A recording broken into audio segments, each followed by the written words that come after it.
selama ini dinas mereka gimana? Di Polrestabes Medan tapi di fungsi Tiga oknum anggota kepolisian beserta seorang warga sipil terlibat perampokan terhadap satu keluarga di Pancur Batu, Deli Serdang, Sumatera Utara.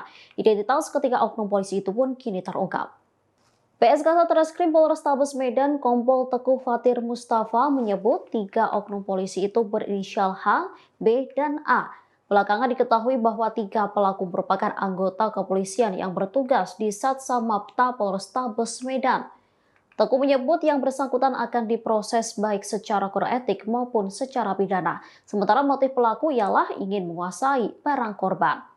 Insiden ini terbongkar saat korban bernama Benny membuat laporan adanya percobaan perampokan oleh 5 pria yang mengaku personel Polda Sumut. Benny menceritakan kejadian ini berawal saat dirinya memposting foto sepeda motornya yang hendak dijual melalui marketplace Facebook. Kemudian sebuah akun menanggapi dan hendak membeli sepeda motor yang ia posting. Setelah itu percakapan berlanjut ke WhatsApp dan mereka membuat janji ketemu pada Rabu 5 September malam sekira pukul 19 waktu Indonesia Barat. Benny lantas datang bersama istri dan anaknya. Sampai di lokasi ada 2 pria mengendarai sepeda motor mendatanginya mengaku sebagai pembeli. Tak lama kemudian muncul mobil hitam yang berisikan 3 orang laki-laki lalu mengatakan jika motor yang hendak dijual terlibat masalah. Merasa ada yang tak beres, Benny meminta para pelaku menunjukkan identitasnya lantaran mengaku bertugas di Polda Sumut. Namun para pelaku itu ngotot ingin membawa Benny ke kantor polisi. Antara pelaku dan korban lantas terlibat cekcok hingga akhirnya oknum polisi itu berhasil mengambil STNK motor korban.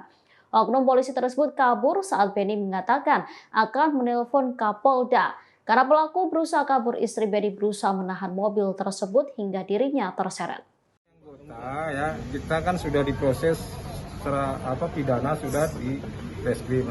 Untuk pelanggaran anggota sendiri nanti kita proses ya, kita lihat ya nanti dari hasil pemeriksaan kita akan lakukan pemeriksaan atas pelanggaran ya, jelas mereka yang melanggar kita berikan sanksi ya, sanksi pelanggaran kode etik nantinya ya. Jadi untuk yang bersangkutan masih diperiksa, masih diproses di reskrim. Kita menunggu dari hasil akhir nanti dari reskrim. Pak, selama ini dinas mereka gimana? Di Polrestabes Medan tapi di fungsi Samapta Medan. Selama ini bermasalah atau enggak, Pak? Kalau selama ini ya kita lihat tidak ada. Tapi karena dengan kejadian itu kita bisa tahu bahwa dia melakukan pelanggaran ya kan. Itu yang mobil yang dipakainya mobil. Waduh, pelanggaran itu kasar reskrim.